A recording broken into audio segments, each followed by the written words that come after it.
I'm saying it. I'm saying it. I'm saying it. It's better than The Dark Knight. Okay, so I have just seen The Batman twice in theaters now. And I think my opinion is mostly the same as everybody else's. Mostly being the key word. It is a really damn good movie, but is it the best Batman movie ever? I think that's debatable. Film is a subjective medium, and we've had so many Batmans over the years that I think your favorite really does just come down to personal preference. So I'm just gonna tell you what my personal thoughts on it are. Let me start off by telling you what I thought about Robert Pattinson being the new Batman. I was one of the ones who was willing to give him a chance at this. Though the advantage I have is that I've never seen the Twilight movies.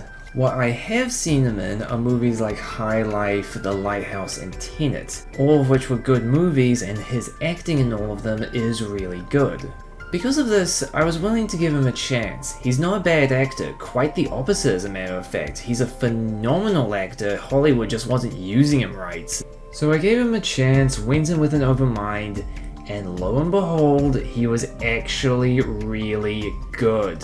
His performance manages to be both subtle but also quite engaging at the same time, and his Batman voice manages to be gravelly without being overbearing. Definitely better to listen to than... Where were the other drugs going? Yeah. So he's good, but how's everything else, you might ask? This is where I think I like this movie over The Dark Knight. There are two things that catch my attention. The first thing that interested me about when I first heard about was the detective aspect. We actually get scenes where Batman and Commissioner Gordon have teamed up together to investigate crime scenes and unravel the clues left behind by the Riddler. And it does these by using close-up shots of the riddles and puzzles themselves while the characters are trying to figure them out. It does a good job of immersing you in these scenes, and there are times when you really feel like you're solving these riddles with Batman. Which leads me to the second thing I loved about this movie, the camera work. This is easily the best looking Batman movie ever. Every single shot looked like something from a graphic novel.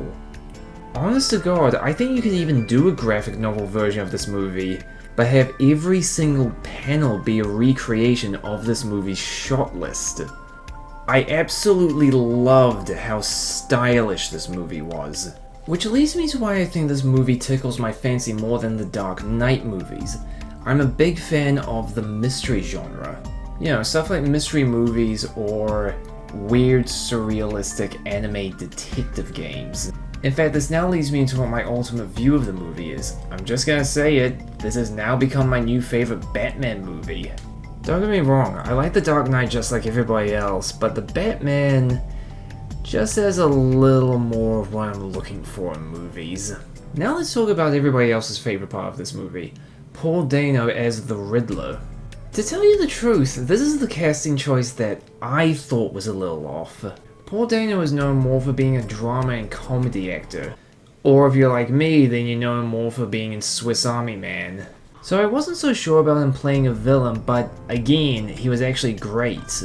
He did very well as this creepy, unhinged serial killer, and the reimagining of him manages to be both realistic and true to the character at the same time. He actually feels like the Riddler, but if he existed in our modern time. I also thought it was interesting how he's partially based on the Zodiac Killer. No joke, some of his riddles would have Batman solving these cryptic symbols. And as soon as I saw them, I immediately started thinking of the Zodiac Killer, who would send messages to the police in the form of these cryptic symbols for them to decipher. The pacing is also friggin' phenomenal. This movie is 3 hours long, it's very story driven, somehow it never feels slow. In fact, it actually feels shorter than it really is.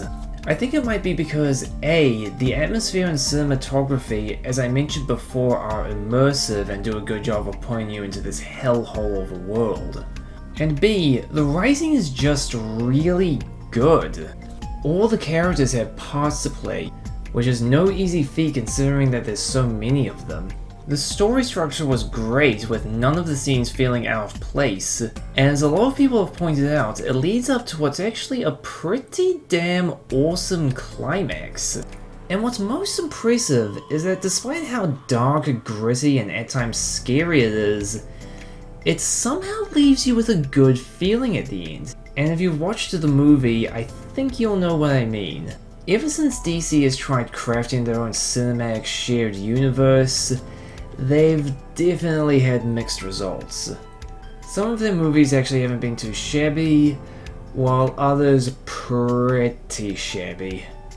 But now it feels like they've finally made a dark, gritty comic book universe that not only has its footing, but actually has a solid ground to stand on.